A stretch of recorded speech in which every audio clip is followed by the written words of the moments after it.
Hi, my name is Deidre Barrow Johnson, And I'm Kenneth Johnson.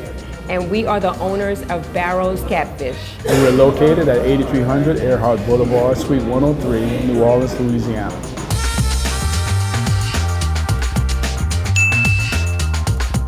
The history of Barrow's Catfish started in 1943 by my grandparents, Mary Barrow and William Barrow Sr., where they opened up their home and their establishment to the black community, and they started selling catfish sandwiches out of the back door for 50 cents. They passed it on to my father, William Barrow Jr., and he carried on the tradition until 1999, and he passed it on to my husband and I. And then Katrina came on, and we stayed away for a while, but we ended up coming back, and the same area, the same location, with the same legacy, the same menu. We've expanded the menu to include other seafood such as oysters, fried shrimp. We've also got into seafood pastas. We do have gumbo. So we've really expanded our menu to really include a lot, but never compromising the great taste of our catfish.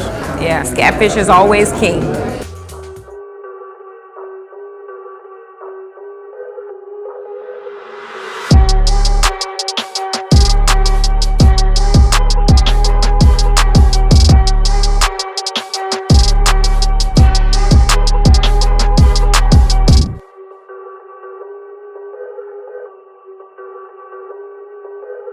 Reopening is very important to us.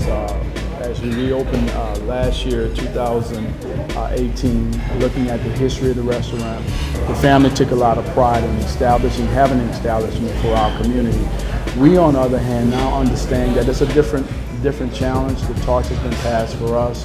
New Orleans culture is made up of food and family. And so this is a family business, and we pride ourselves in being a family business. Again, my grandfather, my grandmother, my dad, now my husband and I, my children are also here as the fourth generation. Families have come back and talked about childhood memories that were brought coming to this business. So that means a lot to us to continue on. No matter how much we expand, we would like to still keep it a part of a family type of environment and restaurant, and being a part of our culture no matter where we go.